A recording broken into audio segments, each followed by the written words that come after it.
Together, let us continue to uphold the principles of One Movement Inc. and work to go towards a brighter, more resilient nation. Thank you, and we will all continue to stand united in our vision for a better tomorrow. Happy anniversary to all. Again, let us enjoy tonight and enjoy the celebration tonight. Thank you so much. Thank you so much. Ladies and gentlemen, let us all welcome our guest speaker, Undersecretary Cesar Chavez.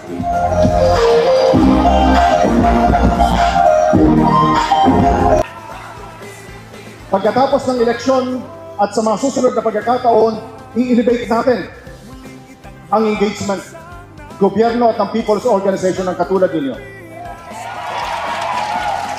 At ako'y natutuwa sa lahat ng people's organization na nakausap ko na sumusuporta sa gobyernong ito kay Pangulong Bongbong Marcos. Ang OMI ang natatanging in sustainable speed and in sustainable focus nakatutok sa kalikasan. Kaya sabi natin sa matataas na opisyal ng Department of Environment and Natural Resources, sa matataas na opisyal ng DILG at ng mga local government units, kung saan may bakanting kabundukan at mayroong organisasyon ng OMI, dapat mayroong engagement ng gobyerno sa proteksyon ng ating kalikasan, lalong-lalo na ng ating kabundukan. Napaka-organized ninyo at napaka-colorful pa ngayong gabi ito. Hindi ito tungkol sa amin. Ito, ang anibersaryo ninyo na inyong pangalawang taon ay tungkol sa ating bansa, tungkol sa ating Pangulo at sa inyong samahan. Palakpakan ulit ninyo ang inyong sarili. Hello. Hi. Mabuhay ang One Movement. Before I say my piece, allow me to extend my greetings in a very special way to a very special person. One in a million.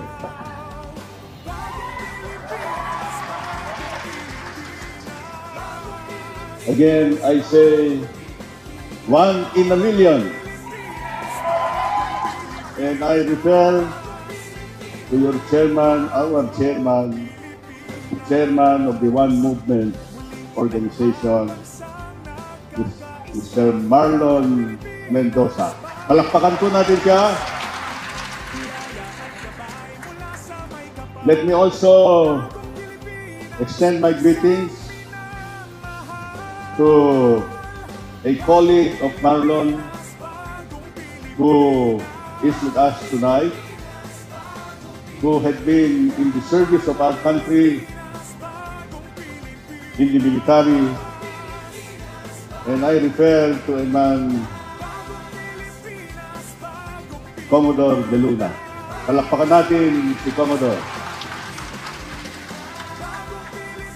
Let me also express my heartfelt thanks and gratitude to the great men and women of this great organization who, many months ago, I had the great opportunity to meet. At naalala ko nung ako'y naanyayahan sa inyong pagbisita sa probinsya ng Quirino, ako po ay nakahandang magtanim ng puno. Sabok ang liwayway, pandilay, iwawagayway, pula, puti, bughaw, Luzon, Visayas at Mindanao. Tatlong tala at isang araw, kaunlaray, abot tanaw. Bagong Pilipinas, bagong Pilipinas. Bagong Pilipinas, bagong Pilipinas.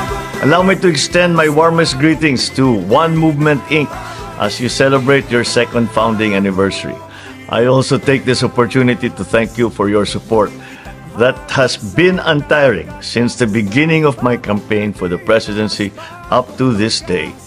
I am glad to hear that you have continued your movement that seeks to promote environmental protection, livelihood, skills development, disaster response, food security, all very, very important issues that we face today. As you embark on another year, may you remain steadfast in bringing about transformative change in your respective fields and communities. Together, let us usher in a new era of hope for everyone. Salubungin natin ang isang bagong Pilipinas kung saan payapa, panatag at maunlad ang buhay ng bawat Pilipino.